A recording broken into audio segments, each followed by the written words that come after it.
about, and I couldn't wait to get through this series because I truly believe that it's something that we all need to hear now more than ever. But before I talk about what the series is about, let's use our imaginations right now. Remember in school when they would say, like, put on your thinking caps? Okay, we're going to put on our imagination caps, and we're going to try to remember a far, far, far away land. Like, remember, like in the movies, like a galaxy far, far, far away. A time long, long, long ago. A world very foreign to the world that we live in today and everything that we know. And this world is called February 2020. And if you can remember to this far, far, far away galaxy of February 2020, this was a time that was strange. This was the time that the only people who wore masks were bank robbers.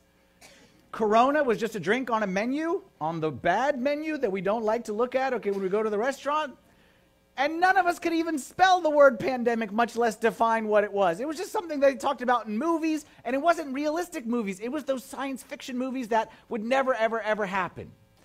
And if you can remember back to that time, you could define life in that weird world of February 2020, especially here in the DC metropolitan area, we would say that our lives were defined by being busy. We were so busy at that time, and life was busy, busy, busy, and always on the run. And back then, if you remember, it wasn't uncommon for us to work 10-hour days at the office, okay, and then maybe an hour commute each direction. So by the time all is said and done, 12 hours of your day was occupied at work, half your day right there.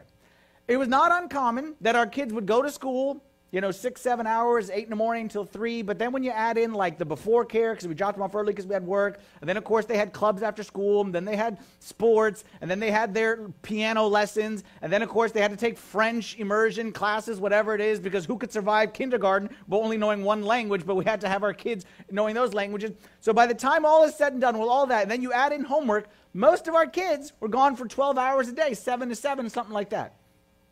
Then you add in our social calendars, which were filled up out every night of the week with a different engagement. That is, of course, if we're even in town. Because there was lots of times we were traveling for work. Or we were traveling for a wedding. Or we had that soccer tournament in whatever city that it was. Life was busy, busy, busy, busy, busy. And most of us at that time just accepted it. That's how life is. If you're going to live in this time, in this area, and you're going to try to maintain our standards, and we don't want our kids to be behind the Joneses' kids or the neighbor's kids or whatever it is, that's just the way life is around here in February 2020. And then it all stopped. On a dime, life came to a screeching halt. Everything was shut down. No more sports. No more social.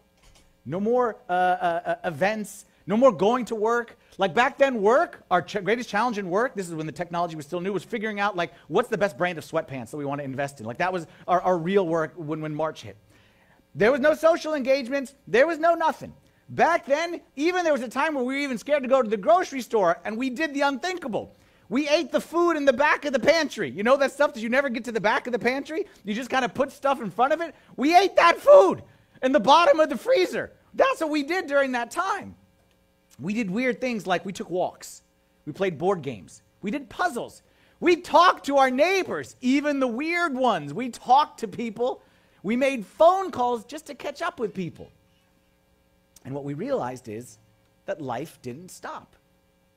We didn't die. We didn't shrivel up when you cut out all the busyness. And when we found out, you know what? Our kids can survive only knowing one language. Our kids don't need to play every single sport. Our kids don't need to know every single musical instrument. We don't need to pursue 12 hours a day in work and then 3 hours a day in the commute to get our job done. What we realized is life could go on without the busyness, and we said this, be honest. I'm not going to make you show your hands, but be honest with yourself.